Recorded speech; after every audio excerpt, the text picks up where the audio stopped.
el valor eficaz de una forma de onda del tipo sinusoidal, como está presentada acá, el valor eficaz daba el valor máximo, o sea, la B máxima, que sería justamente el, el máximo que tiene presentado el seno, que sería acá el punto de B máximo, esto es B máximo,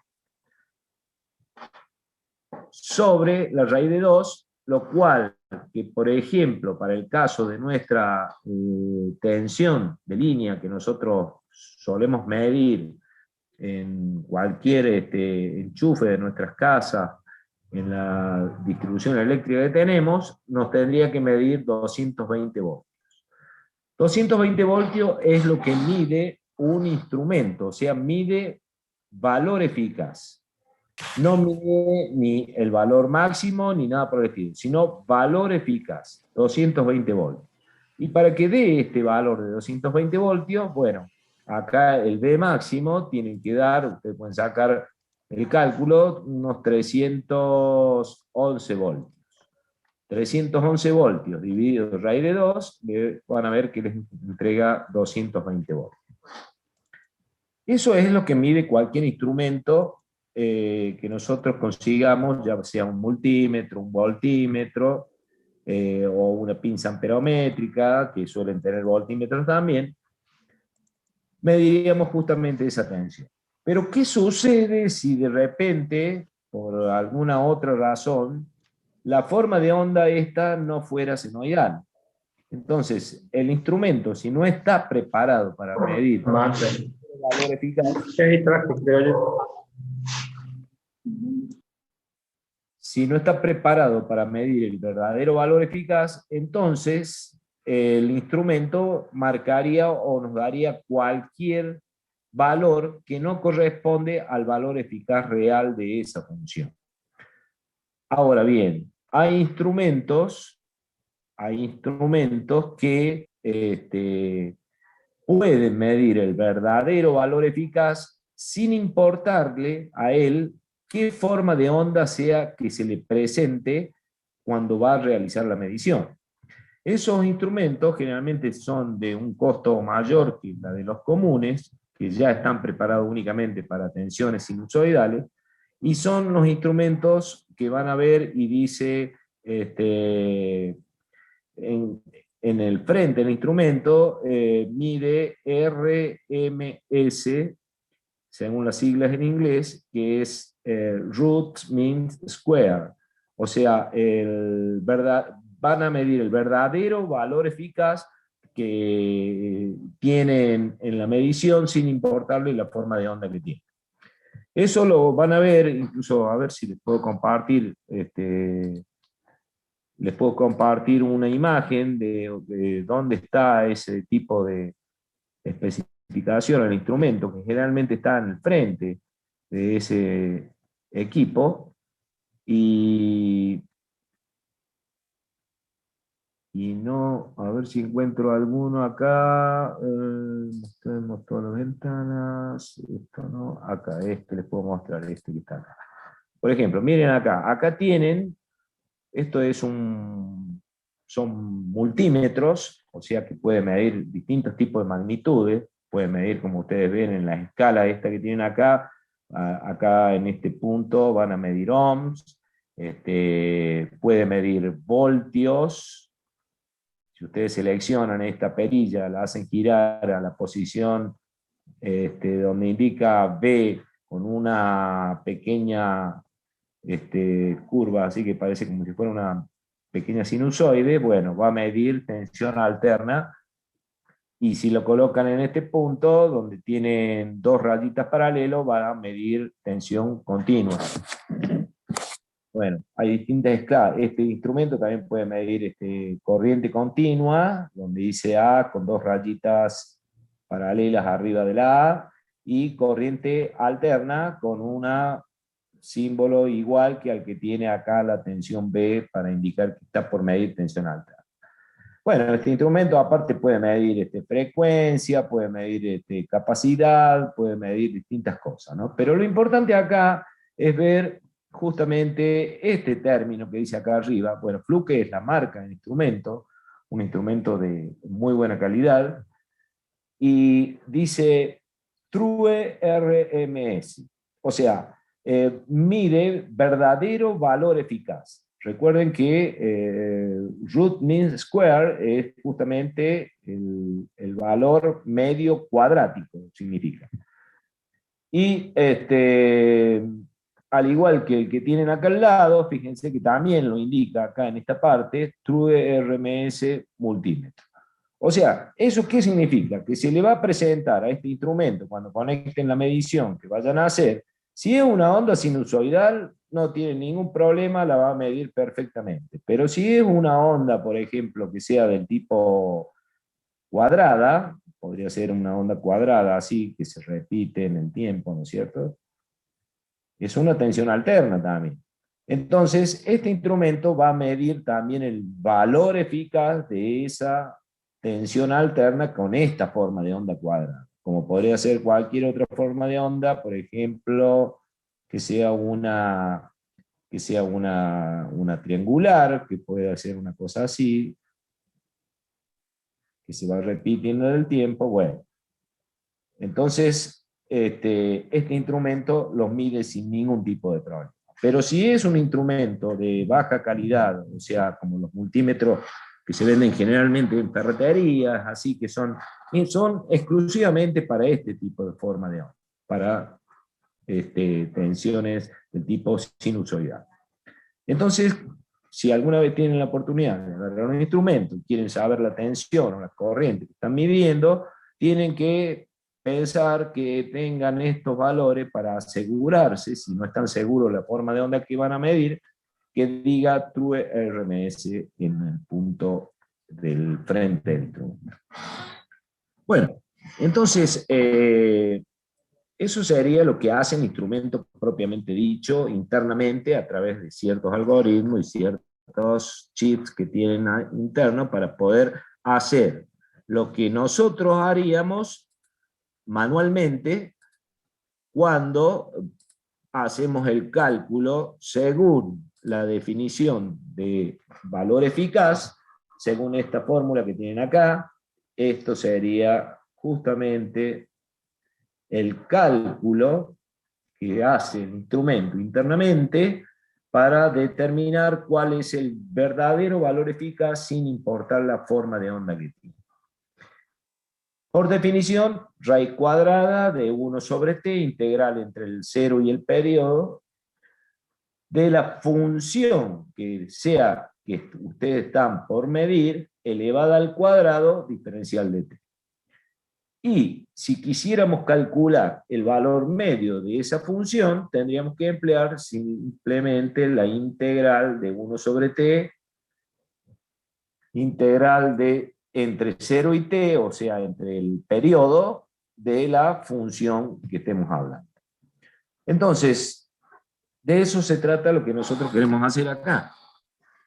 Entonces, los ejercicios que tienen acá abajo están justamente, la primera es, bueno, hallar el valor, que esto es lo que ustedes deberían ya conocer o saber hacerlo, por lo menos, que sabemos que da el valor, en este caso, para esa función, y máximo sobre raíz de 2, para esta.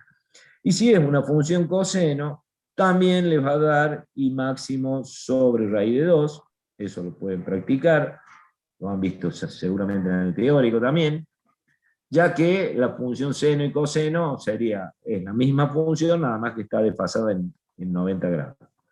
Entonces, el valor eficaz le va a dar exactamente lo mismo, y máximo sobre raíz de 2. Ahora, si nosotros queremos calcular el valor medio de esta función, de una función senoidal, por ejemplo, o cosenoidal, la que ustedes quieran, evidentemente, ustedes ya se darán cuenta, por lo que es la definición del valor medio, cómo se lo obtiene, este valor medio de esta función les va a dar 0, ya que acá lo que estamos haciendo es justamente hacer la integral de los dos semiperiodos, estos eran positivos y estos negativos, como las áreas son iguales, entonces le va a dar exactamente 0.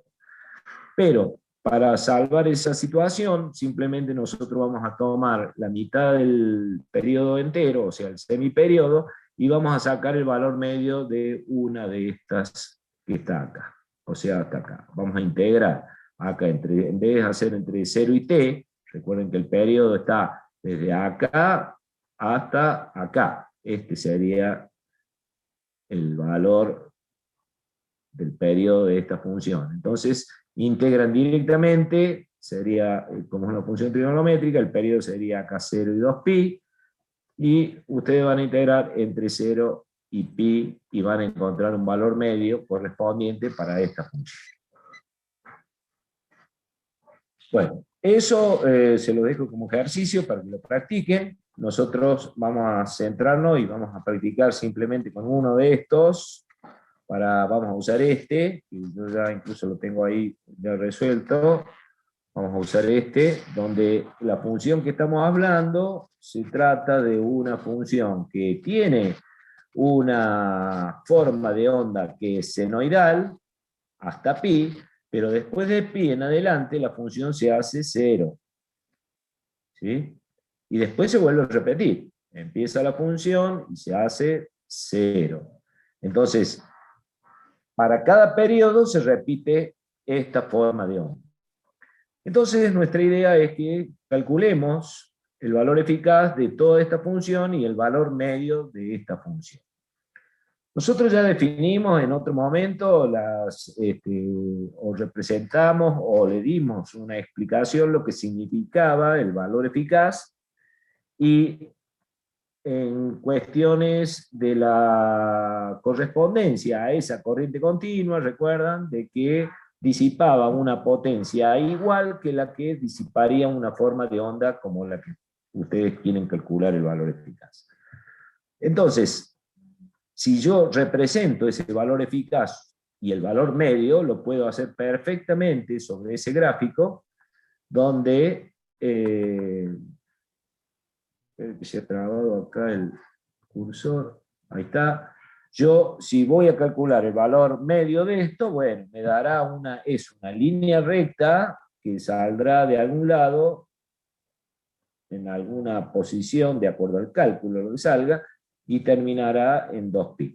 O sea que esa es la gráfica de un valor medio. Y el valor eficaz, lo mismo, tendrá es otra línea recta que puede estar más arriba o más abajo, de acuerdo a cómo sea la función en sí. Entonces, vayamos al cálculo. Agarramos, voy a dejar de compartir esto, la voy a poner a la resolución esa que tenemos acá, que la debo tener por aquí en algún lado.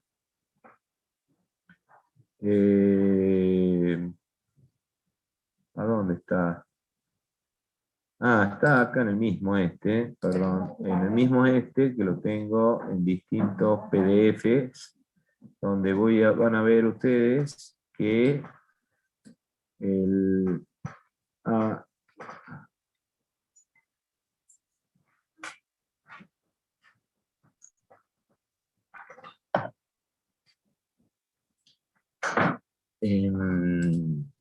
este no, ¿cuál es el que habíamos hecho? Que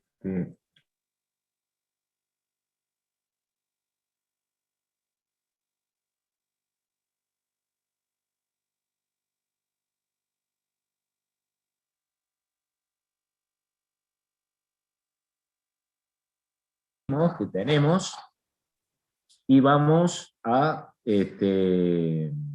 calcular su valor medio, pero antes de calcular tenemos que ver cómo es nuestra función.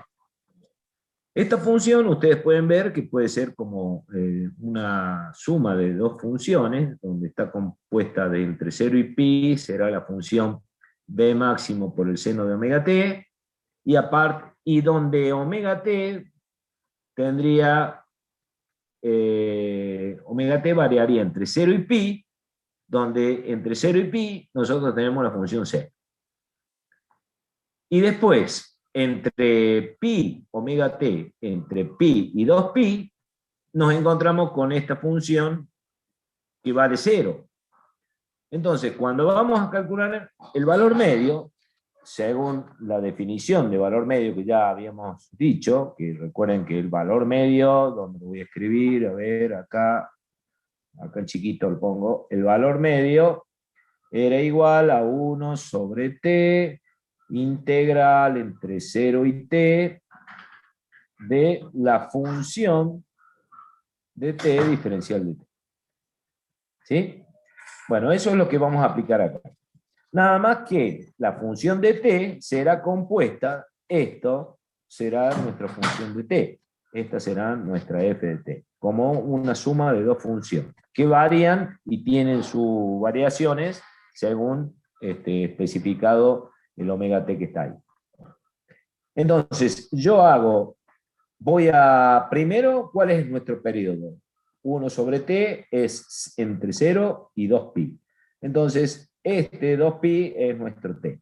1 sobre t sería.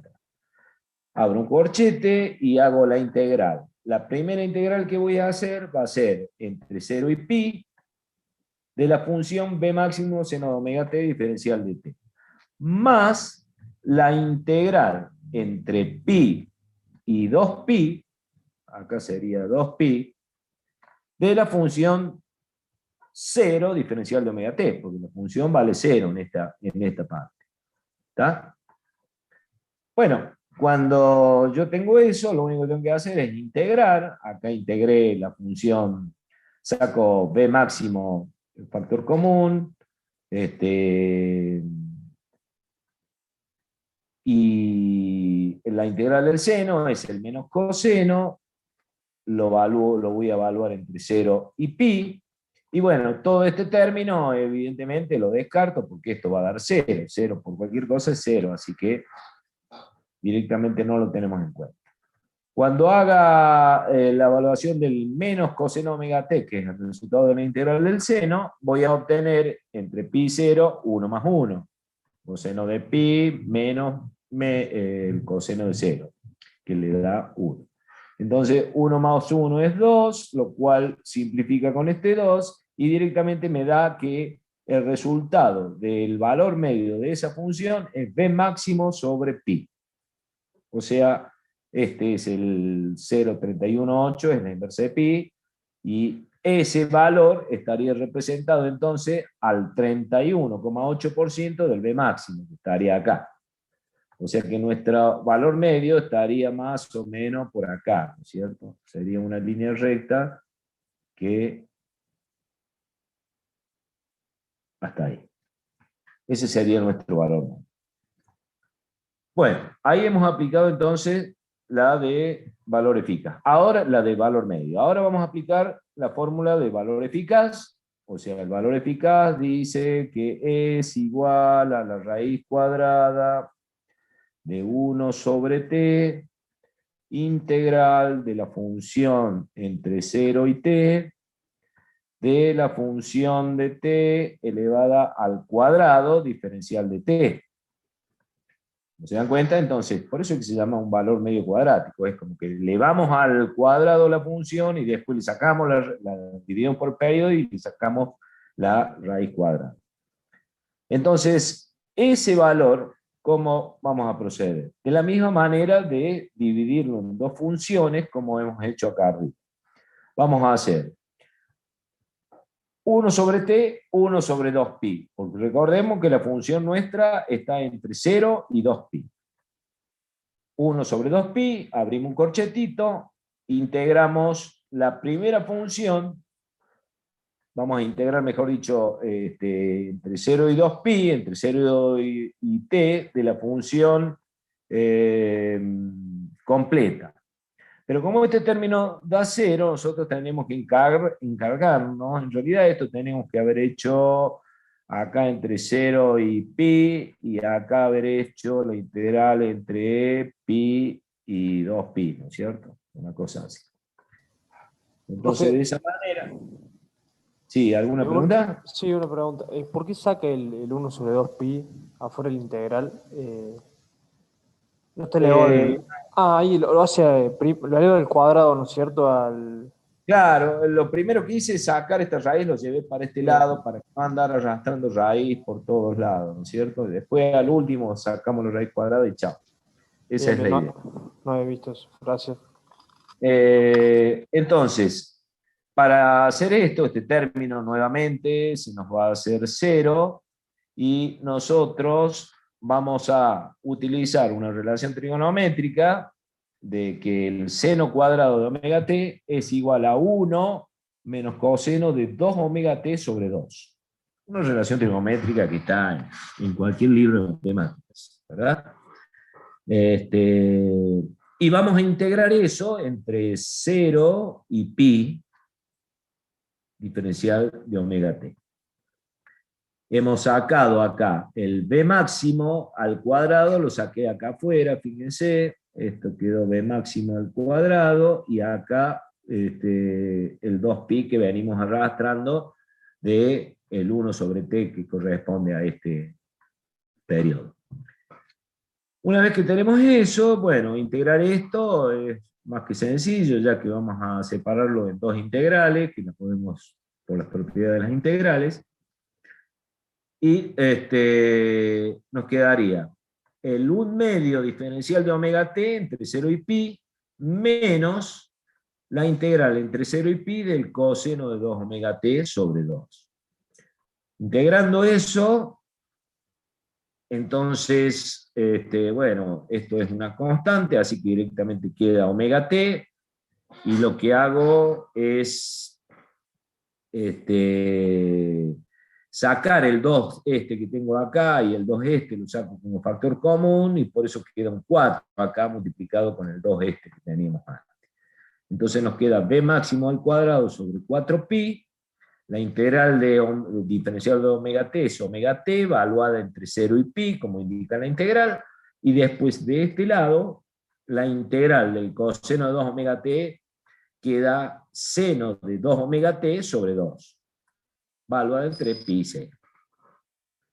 Bueno, calculemos entonces, acá están los cálculos al costado, en esto está primero evaluado en pi, te queda omega t evaluado en pi, queda pi, menos, evaluamos este pi, seno de, acá les quedaría seno de 2pi, como está acá expresado, dividido 2, y después resuelvo la parte inferior, o sea, en 0, quedaría menos, omega t se convierte en 0, menos el seno de 2 por 0, ¿verdad? Sobre 2. Esto, evidentemente, ya estamos viendo que nos va a dar 0. Entonces nos queda esta parte. Entonces, y esto también nos da 0. Fíjense que seno de 2pi sobre 2, esto va a 0 también. Entonces nos queda este pi. Y este pi lo puedo simplificar a este que tengo acá abajo. Acá sería esto, queda pi más 0. Simplificamos este pi con este pi. Y directamente me queda que b máximo al cuadrado sobre 4. Y considerando el cuadrado para despejar y obtener el valor eficaz, sacamos la raíz cuadrada de b máximo al cuadrado, queda b máximo dividido 2. Raíz de 4 es 2. Entonces, ahí tenemos el valor eficaz de esa forma de onda. Que si yo la quisiera graficar nuevamente, yo tendría mi sinusoide, acá yo tengo mi valor máximo, me tengo que parar justo a la mitad, porque es un medio, pasaría por acá el valor eficaz de esa función. Mejor dicho, esta parte hice mal la función, no era una sinusoide, era, perdón, era media función. O sea, era una cosa así, y después 0. Y acá están los 2pi. Entonces el valor eficaz de esta función me dio justamente esta recta que va justamente al 0,5 del b máximo. ¿Está? Entonces, se entiende cómo es ese procedimiento, ¿no? Es, es cuestión de calcular, nada más. De calcular la función al cuadrado para sacar la raíz cuadrada, integrar, etcétera, etcétera. Lo importante es que tenemos que conocer la función.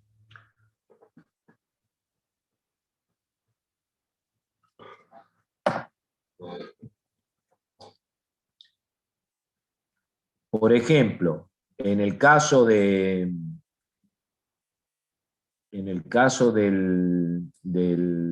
de este ejemplo que tenemos acá,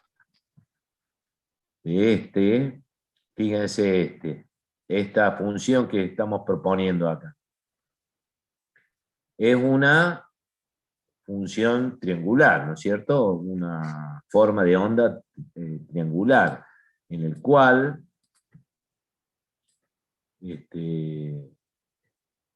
también es una función periódica. Ahí vemos el tiempo, acá el periodo que tiene, t igual a 20 milisegundos, dice ahí. Es una función periódica. Y se repite después, así, cada 20 milisegundos aparece la misma función. Bueno, esto es una corriente alterna también, como pueden ver. Una corriente alterna que tiene esta forma de onda.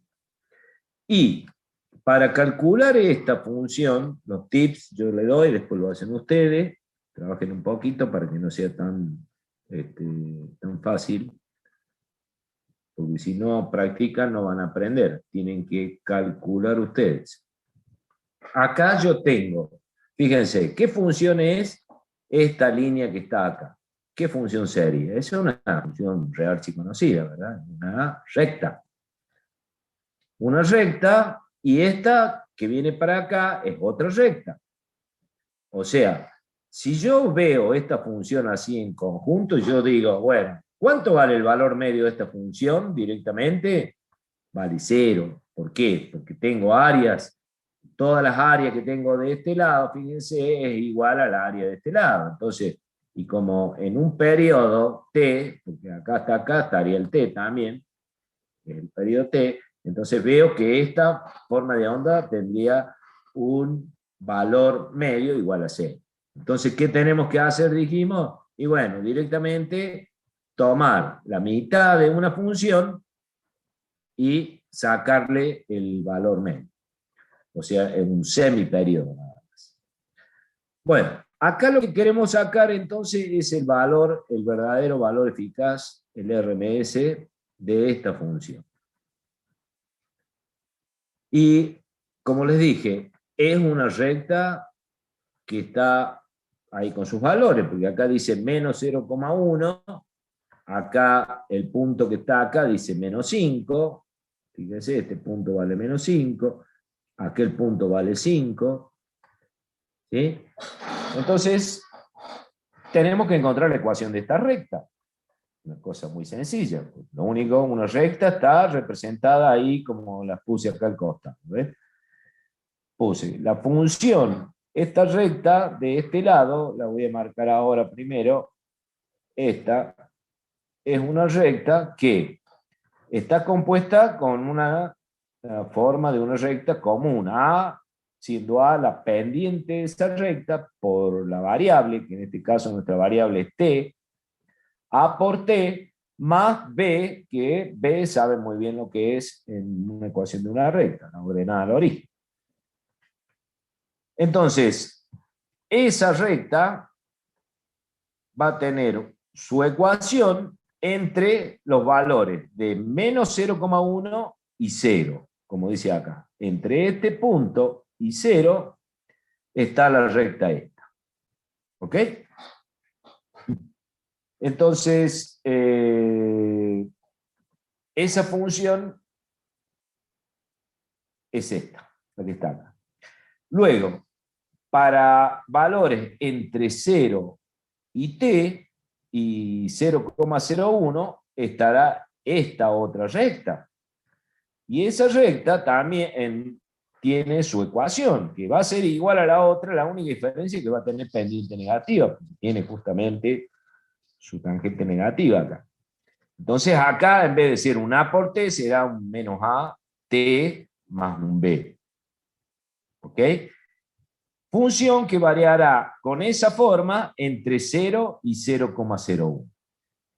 Bueno, entonces ahí es donde ustedes tienen que trabajar. Encontrar el valor de A, encuentran el valor de B, ya saben los tiempos que están acá, y para calcular el valor eficaz, ¿qué van a tener que hacer? Elevar esa función al cuadrado y dividirla por el periodo. O sea, dividirla por, en este caso, 20 milisegundos, que es el periodo.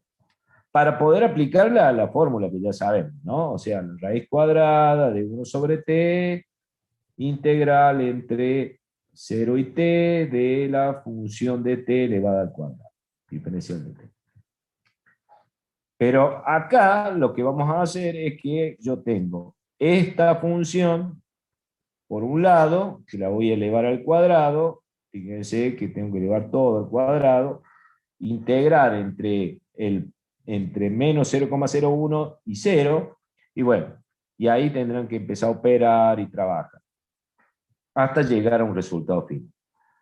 El resultado final, generalmente, lo mismo pasa con esta función que tengo acá más arriba. Vamos a borrar un poquito. Esta función que tengo acá. Imagínense, esa función tiene una forma de onda que es cuadrada. O sea, desde entre 0, acá no usen pi, sino usen 1 directamente. Pónganle 1 y acá pónganle 2. Porque los pi son realmente para las funciones trigonométricas. Estos son tiempos, podemos decir, entre 0 y 1 milisegundo, por decir algo. Entre 0 y 1 milisegundo, entonces este valor es constante. Luego, entre 1 milisegundo y 2 milisegundos, este valor es constante, que es igual que el otro, nada más que negativo. O sea que se trata de 2 pi máximo, uno positivo y uno negativo. Nuevamente, valor medio de esto, ¿cuánto va a dar? 0. ¿Por qué? Porque son dos semiperiodos que tienen las mismas áreas. Por lo tanto, el valor medio le dará 0. Pueden calcular el valor medio de esto directamente usando el semiperiodo entre 0 y 1 del valor máximo. Cuando van a hacer el cálculo, entonces, a ver si no está escrito acá, no está, sí, acá está escrito, en esta parte. En esta parte está escrita la función de t, voy a poner más claro acá porque esta es mi función de t entonces, que está compuesta por dos funciones, digamos, una f1 y una f2. La primera función, entre 0 y 1, la función toma el valor I máximo. Y entre 1 y 2, como está acá abajo, toma menos I máximo. Entre 1 y 2, la función vale menos I máximo. Bueno, entonces habrá que aplicar esto, integrar. Esta es la más fácil de todas de hacerlo, ya que son constantes. Integrar una constante es lo más fácil que hay. Y luego que integran y hacen entre el valor del periodo que tienen, sacarán su valor eficaz. Que el valor eficaz de una función de este tipo les tiene que dar, el valor eficaz les tiene que dar igual a I máximo. Ese es el valor eficaz de esto. Entonces, y esta que está acá les va a dar el valor de I máximo sobre raíz de 3. Profe, en esa función cuadrada, digamos, la que tiene sus periodos cuadrados, ¿por qué no considera las perpendiculares a las rojas, digamos? Las que están constante en vertical, digamos, la parte de la función. ¿A cuál? ¿En esta? Claro, ¿En eso. esta? Y porque acá fíjate que instantáneamente, para este valor de tiempo, instantáneamente la función pasa a tener este valor. Esto es instantáneo. Por eso es que vale la función. Acá vale este positivo y cuando llegó este valor vale este negativo. ¿Ok? Bien, bien. Bueno. Ese es el trabajo que van a tener que ponerse a hacer. Incluso si quieren agregar o quieren hacer, este da un poco de trabajo porque hay que usar estos números y bueno, hay que mover un poquito la calculadora y como son números decimales hay que hacerlo con cuidado para no equivocarse. Pero si quieren pueden plantear otra que no la planteé acá, pero pueden hacer la función esta. A ver, tenían una función que es parecida a esa, claro. Sería así, una función que también es del mismo tipo triangular, ¿no? Una función que, a ver, puede ser claro, arranca de acá, que haga esto la función. Lo voy a hacer, estos son los ejes, voy a poner acá, suponete, los valores y máximo, que sea más y máximo, y esta que sea menos y máximo. Bueno, y la función haría esta forma. La voy a dibujar acá. La función haría esto.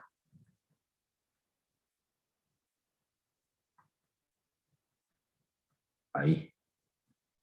Luego, cuando llega a este punto, la función baja así, y luego vuelve a hacer la misma pendiente. Esta tiene una sola pendiente, fíjense. Ahí. Y luego baja de nuevo. Eso Entonces, sería una combinación de una triangular con una cuadrada, más o menos, profe, ¿no? No, nada de cuadrado. Es toda triangular, es azul nada más la función. Entonces, Pero ahí no baja, no pasas a cambiar al valor negativo en ese instante. Sí, acá en este instante, del valor que llegó a este máximo, se hace negativo acá y empieza a crecer de nuevo. Ah, como la cuadrada. Bueno, sí, en la forma de variación sí. A eso te referías, sí, es así. Entonces, el periodo de esto, ¿cuál va a ser? El periodo será justamente desde acá hasta acá, ¿no es cierto? A ver, voy a dibujar más arriba para que no complique el ritmo. Este sería T. Bueno, si ustedes hacen acá está fácil, ¿no es cierto? O sea, ¿cuál es la pendiente de esta recta? Y bueno, si de acá hasta acá tienen T, y de acá hasta acá vienen a ser 2 y máximos, ¿verdad? Entonces la función le va a quedar como la recta esa. ¿Cómo la van a representar? Como, vamos a poner la recta. Esto es T, y esta sería la función I de T, vamos a ponerla así, que está representada por esa recta, que tiene la pendiente de esta recta es 2 veces y máximo, sería 2 veces y máximo dividido T, ¿verdad? Esa sería la pendiente de la recta, positiva porque está hacia la derecha. Por T más la ordenada al origen. Cuando la ordenada al origen, cuando T igual a 0, la ordenada al origen es I máximo, menos I máximo. O sea, sería este punto. Ahí tiene la recta. Esta sería la función. ¿Está bien? Entonces, ¿qué tienen que hacer? Para sacar el valor eficaz, tienen que aplicar la formulita, la fórmula. Primero, busquemos la función elevada al cuadrado. O sea, tenemos que elevar al cuadrado todo esto, calcular, integrar y dividir por el periodo t. Bueno, cuando hagan ese cálculo, es lo mismo que hacer en esto, nada más que esta es una función que tiene dos pendientes. Es la suma de dos. Una pendiente positiva y otra negativa en el periodo t. Acá no, acá tiene una sola pendiente, que acá puse un ejemplo como calcular la pendiente de esa recta. Pero eso lo saben hacer ustedes. O sea, cómo calcular las pendientes, sacar la función, se dice, ¿no? Bueno, qué sé yo, puede ser cualquier forma de onda. Entonces, como así podría ser, no sé, una forma de onda de este tipo, qué sé yo, que sea así, por ejemplo. Acá sube y vuelve a hacer esto. Bueno, podríamos sacar el valor eficaz de esto, ¿verdad? Donde esta función, ¿qué función es esta? Una lotería.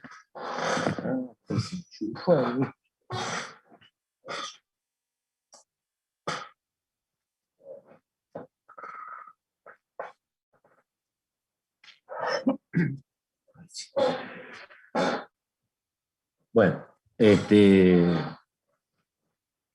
bueno, entonces esta puede ser una función tipo hiperbólica, ¿verdad? O sea, una función en la cual responde a un 1 sobre x o 1 sobre t.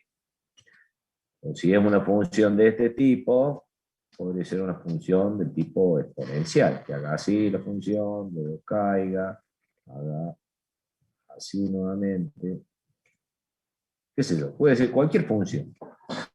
Lo importante es que hay que detectar el periodo t por un lado y qué hay dentro de ese periodo t, qué funciones hay.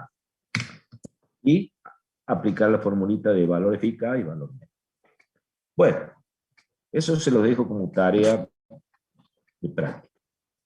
Ya le hemos dado los tips, cómo hacerlo, hemos puesto un ejemplo, cómo se realiza, por ejemplo, para el ejercicio este, y lo demás sigan practicando. Bueno, terminado eso y aclarado para qué sirve todo esto que estamos haciendo, vamos a seguir con nuestro proceso de... Qué lío que tiene esto, está muy rayado, che.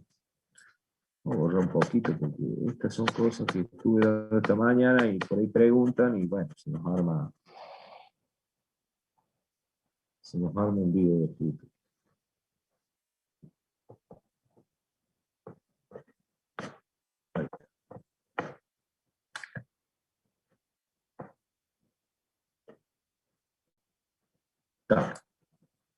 Bueno, este ejercicio es muy parecido a lo que ya se hizo, porque es un ejercicio que está presentado, como ustedes ven, lo van leyendo, y ¿qué nos están pidiendo acá? Construir los diagramas fasoriales de tensión, de impedancias, y determinar las constantes del circuito para la tensión y corriente siguiente.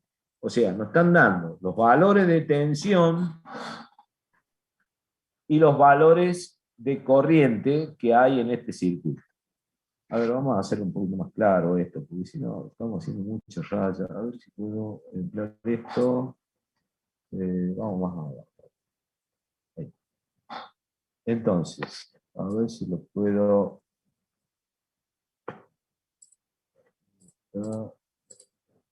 Acá. Voy a copiar acá entonces los valores estos. Dicen que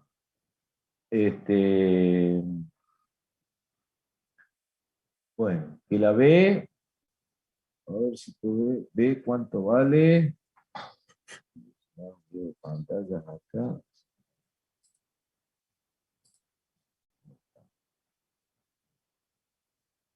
Acá. 150, a ver para que lo voy a anotar acá. Si ya, vale, la tensión vale B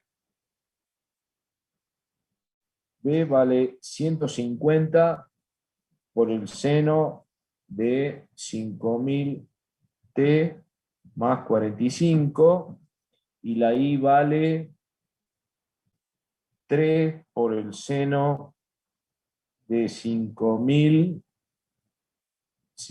T menos 15. Ahí está. Entonces, fíjense en lo que nos piden, ¿no? Nos dicen construir los diagramas fasoriales de tensión, de impedancias y determinar las constantes del circuito. Vamos a esto, entonces. Déjenme compartir, vayamos de nuevo a un plano limpio. Ahí está. Entonces, nuestro circuito o sea, los datos que tenemos de información de lo que nos están diciendo es que conocemos la tensión B, la voy a escribir acá, B igual, en la punta, voy a tocarla con cariño porque está medio en el orden. B igual a 150 por el seno de 5000 T más 45. Y la I vale 3 por el seno de 5000 T menos 15.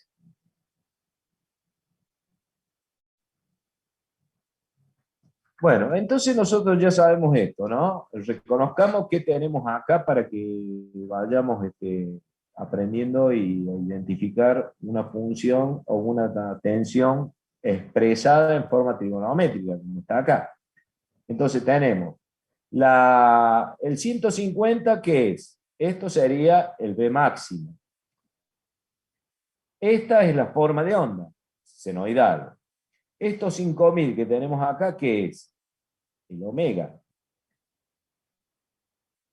Tiempo. Y 45, el ángulo inicial que tiene la tensión. Y de acá de abajo, el 3, ¿qué es? Es el I máximo. El I máximo. Nuevamente acá tenemos el omega. Y acá tenemos el ángulo resultante de esa corriente. Nosotros habíamos visto y habíamos dicho de que las tensiones y las corrientes eran fasores. ¿Recuerdan?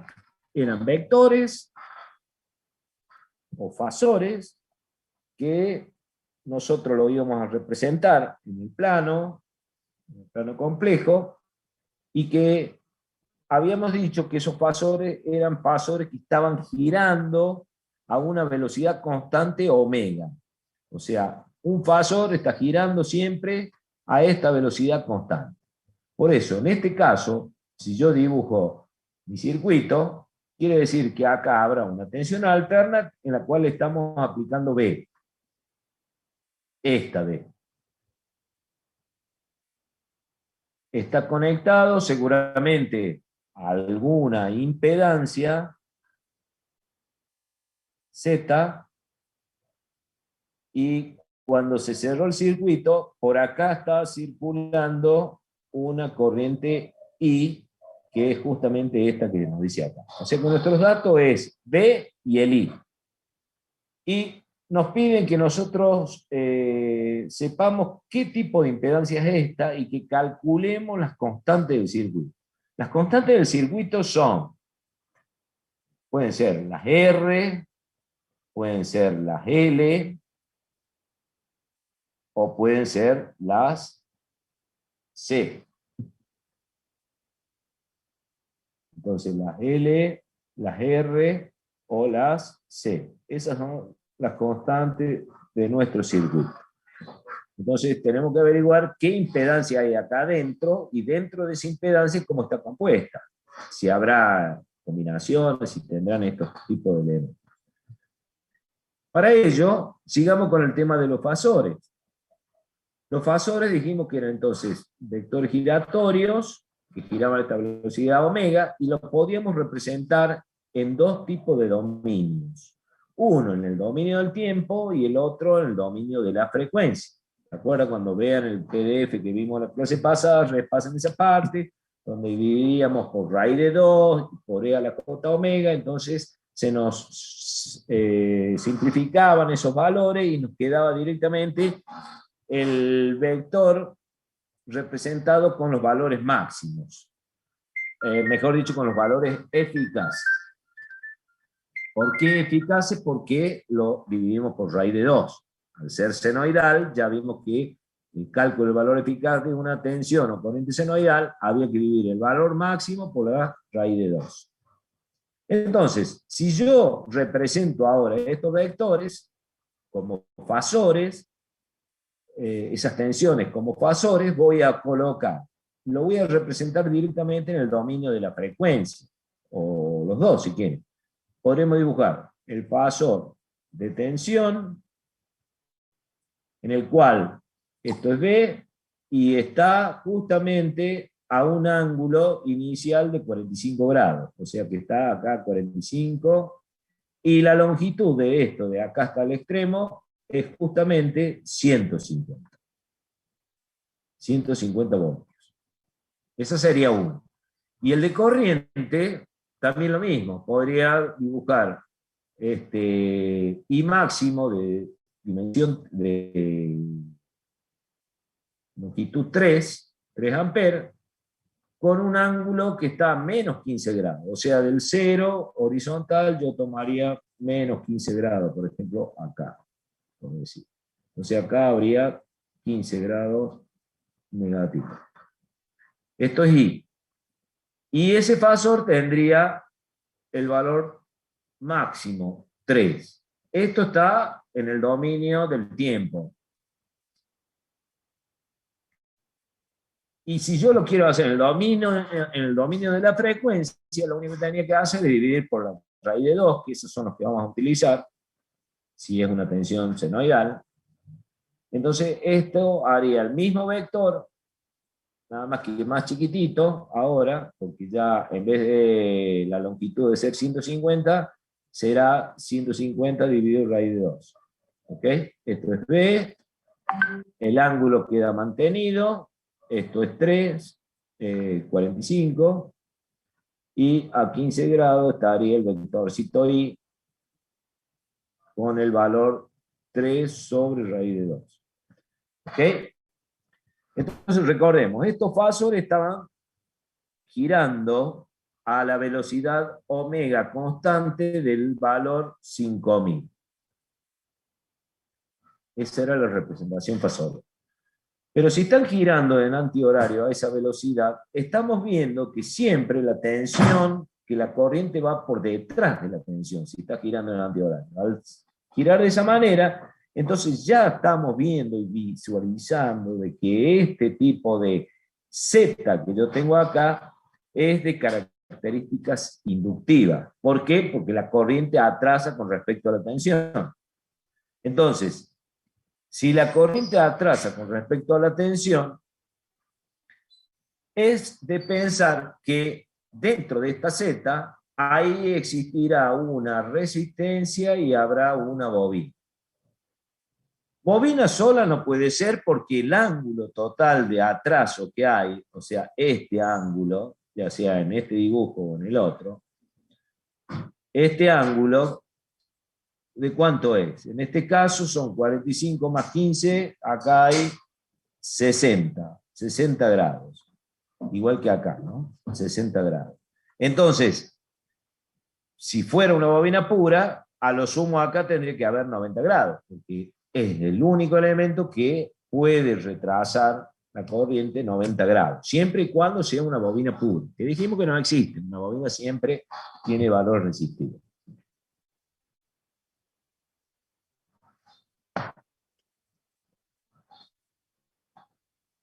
Entonces, quiere decir que acá hay una R y acá hay una L.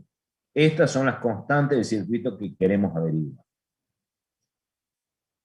Bueno, ¿y cómo sacamos entonces el valor de Z? Aplicamos la ley de un fasorial, donde ya saben ustedes que dice que una corriente, voy a escribir la ley de un fasorial, es igual a una tensión dividido una Z.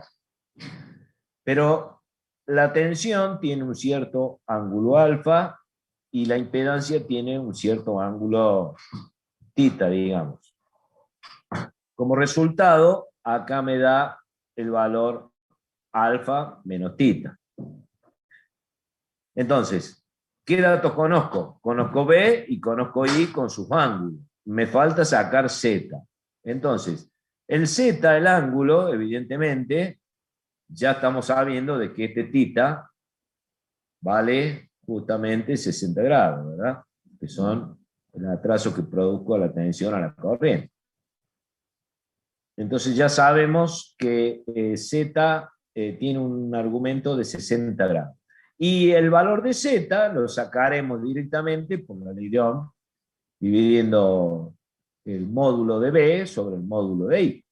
O sea, el módulo de B sería, Z entonces sería igual a los 150 dividido raíz de 2, dividido I, a los 3 sobre raíz de 2. Bueno, eso le da un valor de Z módulo, ¿verdad? Esto es Z módulo. Entonces, si ustedes hacen ese cálculo, no sé cuánto da, si tienen calculadores, tienen ganas de calcular. 50, profe. Le da 50 eso. Bueno, entonces, acá da 50 ohms, ¿verdad? Entonces mi Z será igual a 50 con un ángulo de 60 grados. Ya tengo mi Z. Ahora, si esto ustedes agarran la calculadora y lo pasan de polar a rectangular, directamente obtenemos ya los valores de resistencia y de reactancia inductiva. Si alguien quiere hacer ese trabajo, me lo dictan, lo escribimos. Disculpe, ¿tita es siempre lo que se retrasa o lo que se adelanta la corriente respecto a la tensión? Fíjate, el 60 grados ese que sacamos acá, si lo hacemos bien a eso, con los ángulos, aplicando la ley de Ohm fasorial, tendríamos que dividir el Z, yo lo estoy expresando acá lo voy a hacer. ¿Qué ángulo tiene? Todo esto. Esto tiene un ángulo de 45. ¿Sí? Y esta I tenía un ángulo, voy a poner entre paréntesis acá, de menos 15. Entonces, 45 menos 15, ¿cuánto da? 50 con un ángulo de 60. ¿Está? Sale de la ley de Ohm. ¿Está claro? Profe, el valor de la impedancia 25 y el valor de la resistencia 43,3. 25 más J 43,3 sería. ¿Así es? Al revés, profe, al revés. 43,3 la resistencia y 25 el... Bueno, a ver. Por aquí. Entonces,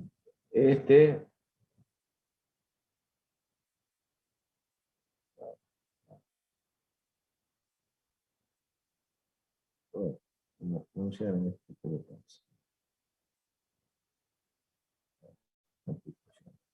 No, perdón, profe, tiene razón usted.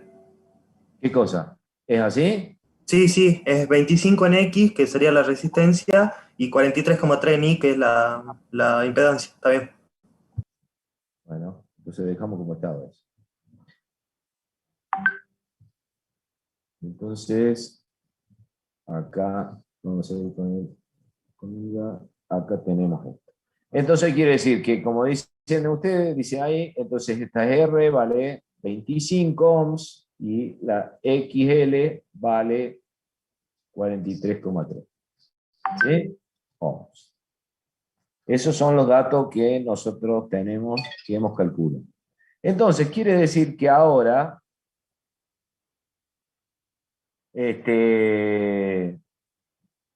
podríamos dibujar la impedancia esa en el plano complejo, podríamos trazar el plano complejo, así, ahí. Entonces acá tenemos los más J y acá tenemos los reales, ¿verdad?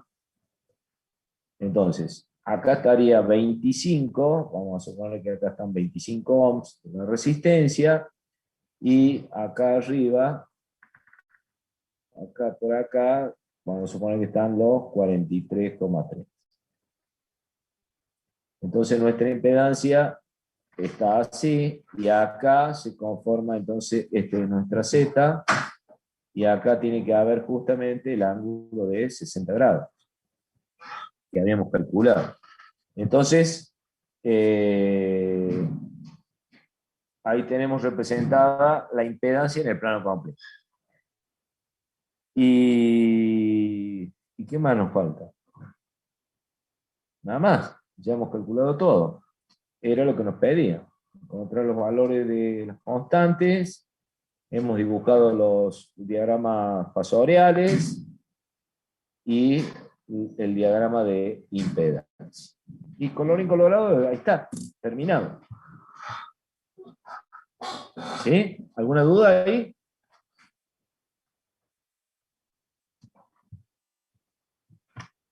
No, profe. Bueno. Eso ya lo habíamos más o menos visto. Vayamos a ver otro ejercicio. A ver. Vamos a compartir entonces esto nuevamente y vamos a ir a resolver.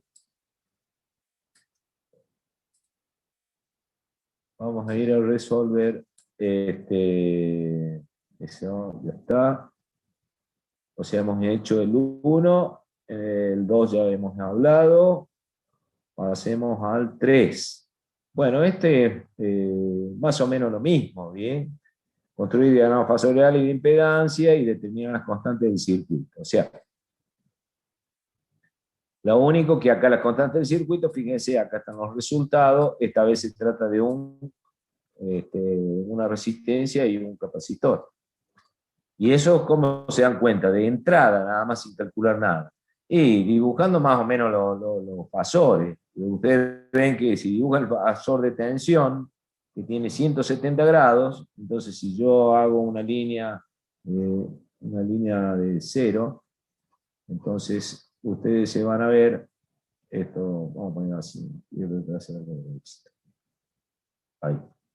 Entonces, vamos a trazar un eje acá vertical. Bueno, no me sale la vertical. Bueno, más o menos, esto está vertical.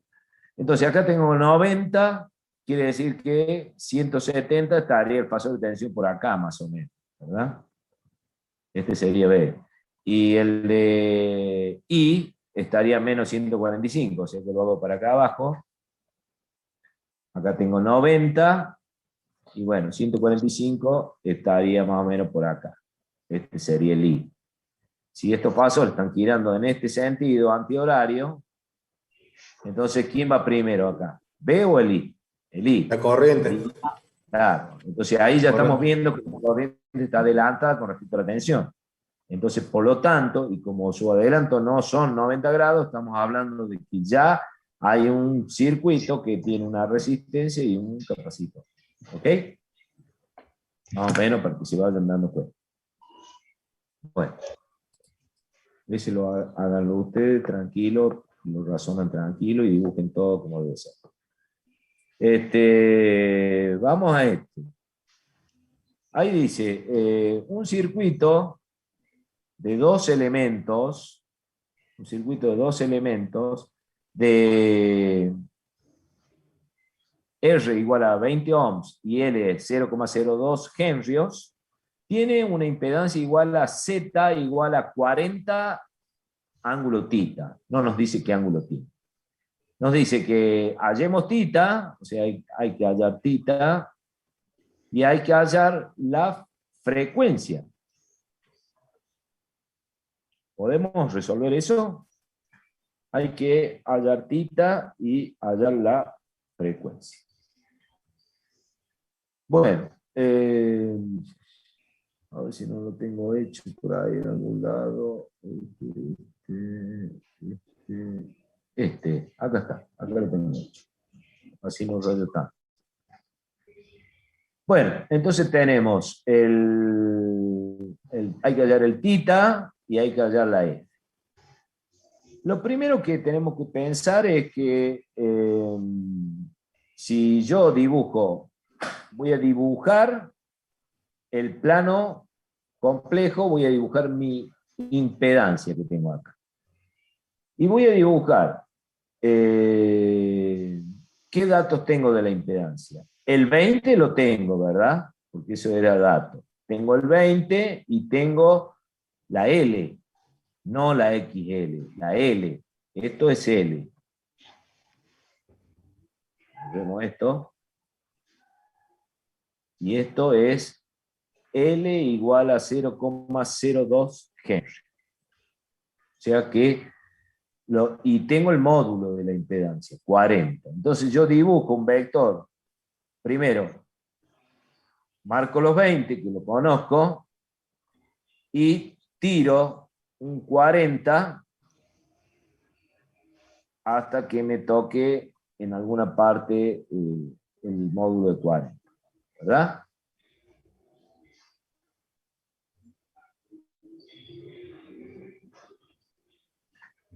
Si yo tengo el 40 y tengo el 20, tranquilamente puedo encontrar cuánto vale XL, este punto. Dado que por la fórmula de impedancia que dice que Z es R cuadrado más XL. Despejo XL de acá, tengo Z módulo, R lo conozco, y saco que el XL me da 40 al cuadrado menos 20 al cuadrado. Eso da 34,64 ohms. ¿Está bien? Quiere decir que acá están los 34,64 ohms. Una vez que tengo eso, tranquilamente ya tengo todos los datos para saber cuánto vale tita. ¿Cómo lo puedo sacar entre XL sobre R? El arco tangente. Y ahí obtengo que el tita mío valía 60 grados. ¿Vamos? Hemos resuelto esta primera parte. Ahora tenemos que saber cuánto vale la frecuencia. Y bueno,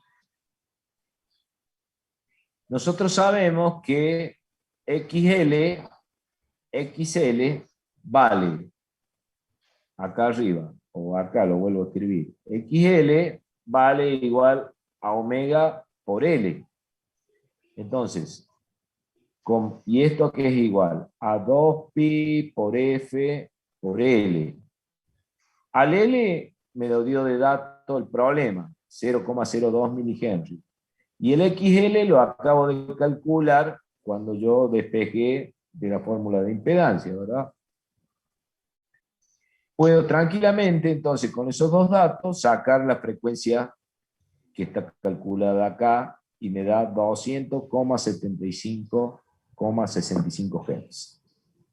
Y el problema ahí queda concluido. ¿Sí? ¿Se entiende? ¿Alguna duda?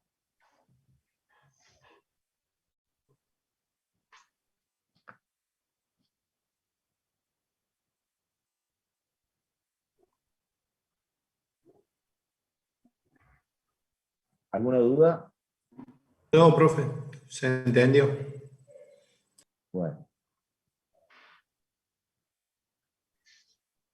El ejercicio que sigue, ¿qué decía?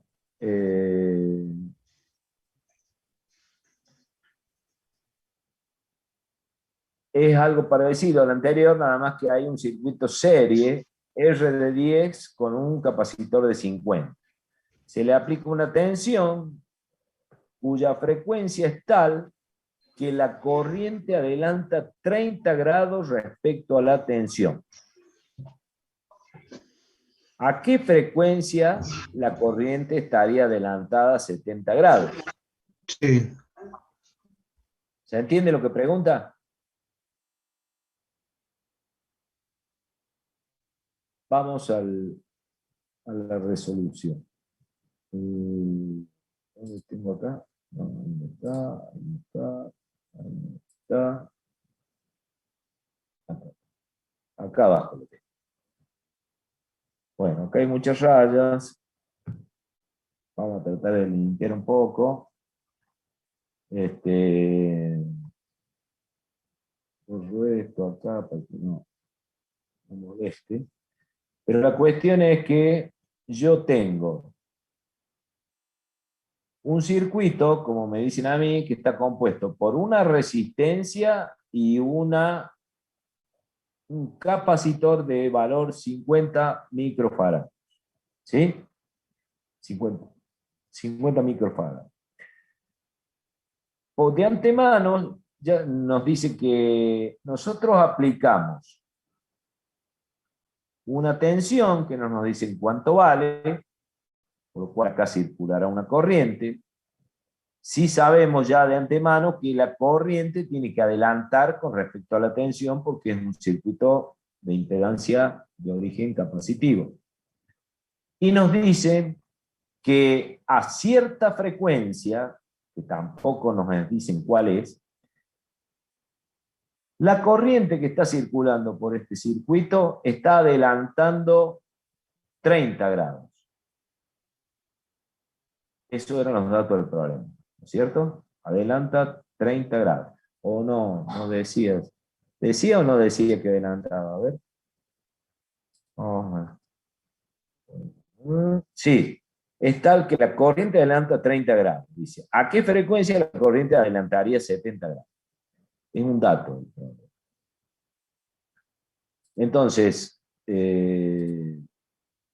¿dónde estoy trabajando acá? Entonces, dibujo mi tensión. Vamos a poner que sea esta mi tensión supuesta que está aplicada acá en la fuente. Y aplico lo que el problema me dice, que mi corriente está adelantando 30 grados con respecto a la tensión. Acá tengo mi I y tengo mi B. Ahora, ¿a qué frecuencia tendría que modificar yo para que esta corriente, en vez de adelantar 30 grados, 60 grados? Esa es la pregunta de nuestro problema. Entonces, ¿qué vamos a hacer? Vamos a hacer un gráfico para poder explicar, y ya está hecho acá abajo, pero está un poco rayado. Pero imagínense que yo estoy en el plano complejo, esto es más J y esto es menos J. Y acá están los reales. Si yo tengo y dibujo esta impedancia en este plano, voy a marcar primero lo que tengo conocido, el 10. Este punto. Y el capacitor, como no tengo la frecuencia, no conozco cuál es el valor de mi XC. No lo conozco, no lo puedo dibujar en el plano de impedancia. Solamente puedo decir que acá tengo mi 10 y que en un supuesto XC, como este que está acá, la impedancia va a tener un ángulo de 30 grados, ¿verdad? Más o menos como lo hicimos recién. O sea, ¿por qué? Porque me está diciendo, vamos a suponer en la ley de Ohm fasorial, vamos a suponer que la tensión tiene 0 grados, que la impedancia tiene un ángulo que no sabemos, pero sí sabemos que este valor que está acá da 30. ¿Ok? Es evidente que esta impedancia tiene que tener acá, para que dé 30 acá, tiene que tener menos 30. Para que 0 menos 30 me queda más 30. Entonces, ahí la corriente estaría 30 grados adelantada con respecto a la tensión. ¿Ok? Bien. Entonces, si yo tengo esta impedancia, tiene que tener un ángulo de 30 grados. Es para que este punto tengo el 10 y tengo los 30 grados. Tiro un eje para acá hasta que esta raya me dé 30 grados. Bueno, si ya tengo este cateto y tengo este ángulo, es fácil encontrar cuánto vale mi XC, que sería más o menos lo que hicimos hace un rato en el problema anterior. Saco mi valor de XC directamente, el XC, acá está, fíjense, es tangente de 30 por 10. Saco mi XC. A la frecuencia que pusimos acá, que todavía no sabemos cuál es, para que la corriente adelante 30 grados. ¿Sí? Bien. Si ya saco mi XC, es fácil sacar cuál es la frecuencia, dado que XC, como está expresado acá en esta ecuación, que XC es 1 sobre omega C, de acá conozco C porque es dato del problema, conozco XC, que lo acabo de calcular y me da 5,77 ohm, evidentemente puedo calcular la frecuencia haciendo la operación que da acá y me dice que da 552 Hz.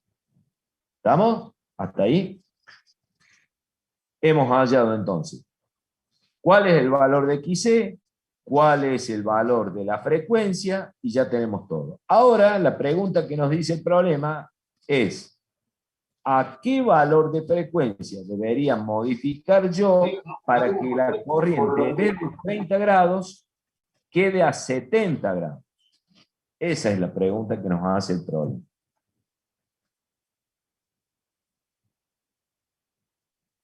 Y ahí es donde tenemos que empezar a usar los conocimientos que ya hemos conseguido. Por empezar, uno de esos conocimientos era cómo varía la reactancia capacitiva cuando varía la frecuencia. Eso está en el PDF anterior. Era una curva hiperbólica de esta manera. A medida que aumento la frecuencia, la reactancia capacitiva se va haciendo más chica. ¿Se ve?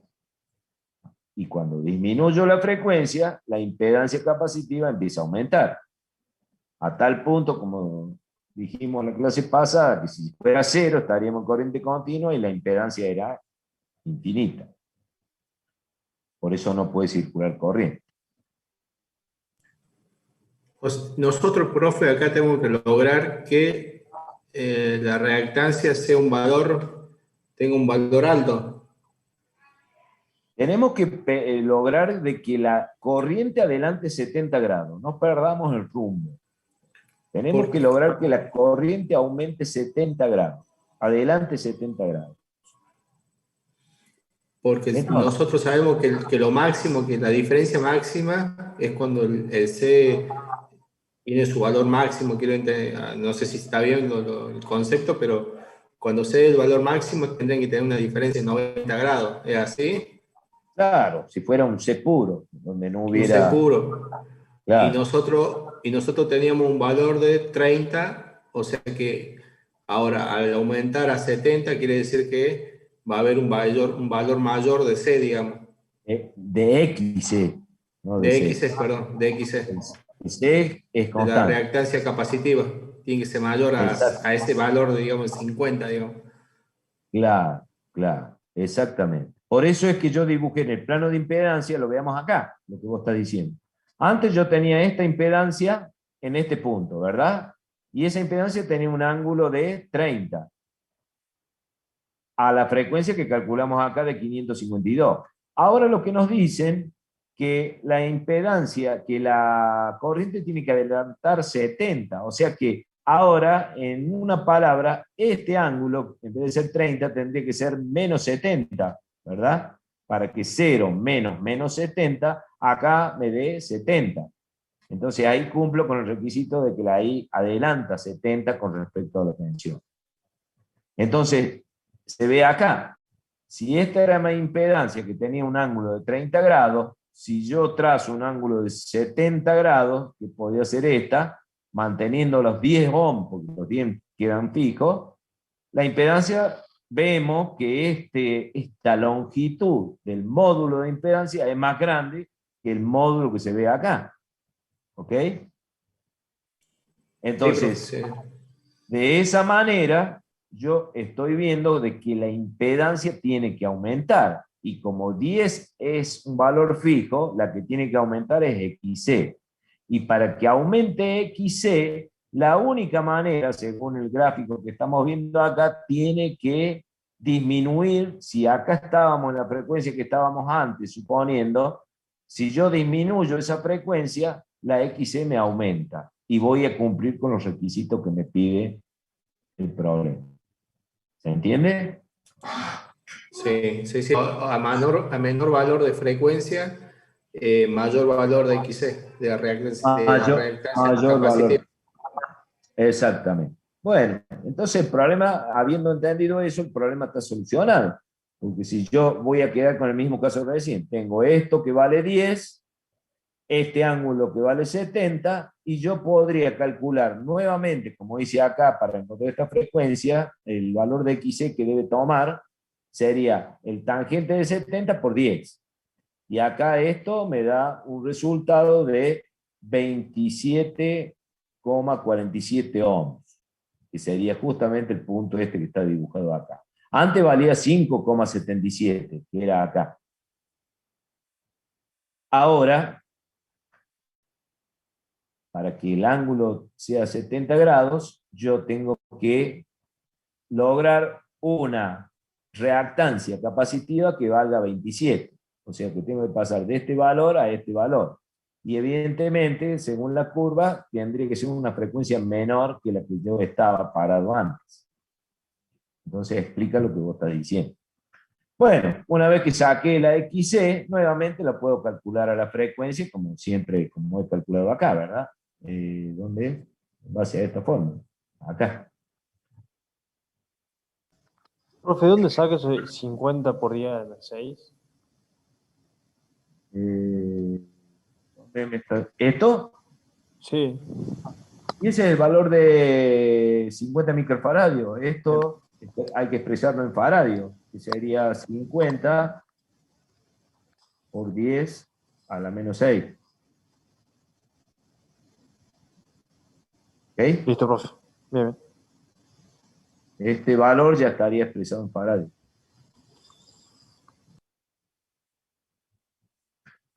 Bueno, y ahí hemos entendido entonces cómo ha variado la impedancia de nuestro circuito cuando yo bajé la frecuencia. Y una pregunta habría que hacerse también. Así como yo hice que la I ahora adelante 70 grados, yo podría preguntar, ¿y cómo es el módulo de I, esta I2 con respecto a esta I1? ¿Serán iguales las I? No, no deberían ser iguales. A ver. No deberían ser iguales, porque No deberían ser iguales, profe. no deberían ser iguales, porque esta impedancia, en definitiva, el conjunto de toda esta impedancia ha aumentado. Ahora la Z2 es mayor que la Z1, ¿verdad? La Z1 era cuando estaba a la frecuencia de 552, que es la que sacamos acá al principio. Claro, circula menos corriente ahora. Circula menos corriente. Por lo tanto, la longitud de este vector tendría que ser más chico, ¿verdad? Uh-huh. Exactamente. Sí. Bueno, es lindo para razonar varios puntitos y relacionar varias cositas, como este ejercicio tan sencillo que parece, despierta mucho la idea, a tal punto que podrían hacerse el mismo análisis, que si en vez de un capacitor acá hubiera habido una bobina, por ejemplo, y nos hubiéramos hecho la misma pregunta, por empezar, las corrientes ya no adelantarían, sino que estarían dibujadas acá como están acá abajo. A esta van atrasadas. Si yo dijera, bueno, a una frecuencia está trazada un cierto ángulo. Si yo dijera, bueno, ¿a qué frecuencia lograría que mi corriente atrase más todavía? ¿Qué tendría que hacer? Sabiendo que la impedancia de la reactancia XL con respecto a la frecuencia variaba de esta forma. Era una línea recta. ¿Sí? Entonces, a mayor frecuencia, el XL es mayor. Una bobina más grande. ¿Una qué? Con una bobina más grande. Ahí va a tener No, una. la bobina es fija. La bobina tiene un cierto valor L fijo, como tenía acá el capacitor, un cierto C fijo. Vamos a suponer que la bobina es fija, que no le modificamos el valor de E. Solamente lo que estamos modificando es F. Aumentamos la frecuencia, profe. Si aumentamos la frecuencia, ¿qué pasaría? La Habría XL, una mayor diferencia. claro, la XL se va a hacer más grande, ¿verdad? Claro. Va a tomar un valor más grande. Por lo tanto, si antes yo tenía una Z así, que ahora está en el primer cuadrante, cuando aumente la frecuencia, la Z total se me va a hacer más grande porque aumente la frecuencia. Y por lo tanto el ángulo va a cambiar, ya que el 10 es fijo. ¿Se entiende? Y ahí, profe, sucede lo mismo con la corriente. Disminuiría el valor de la corriente, digamos. Exactamente, la corriente disminuiría también. Pero fíjense la diferencia con el capacitor. En este caso, para que el ángulo sea más grande ahora de atraso, yo tengo que aumentar la frecuencia. En el capacitor, para que el ángulo sea más grande, yo tengo que disminuir la frecuencia. ¿Ok? Se vean dando cuenta que elementos que son totalmente opuestos. O sea, son duales, pero en oposición. ¿Ok? Ok, profe. Sí. Bueno, maravilloso. Está listo, entonces. Bueno, hemos resuelto ese ejercicio, lo hemos explicado. Podemos volver a la línea de ejercicio. Yo no sé qué hora es, che, ¿ya estamos en hora o no? Sí, profe, yo también. Estamos en hora, ya, sí, bueno. Bueno, ya con eso, más o menos, esos training que estamos manejando, ya podemos empezar a agarrar y a razonar un poquito en cada uno de los ejercicios propuestos que están acá y empezando a pensar y a ver cómo resolverlo y seguiremos trabajando y en la próxima clase seguiremos, empezaremos ya con las consultas del lado de ustedes, a ver en dónde se trabaron para plantear algo y para poder resolver todos estos ejercicios. Bueno, chicos, lo dejamos acá. Seguimos en la próxima clase. Pónganse a trabajar, por favor. Revisen los conceptitos esos que hemos estado viendo teóricamente para aplicar en el ejercicio con mayor claridad lo que hay que hacer y no empezar a querer meter fórmulas a lo loco, porque eso no sirve. Hay que saber lo que estamos haciendo, es preferible pararse un ratito en la teoría, cómo tiene que ser, para empezar a meter rápido, con más facilidad.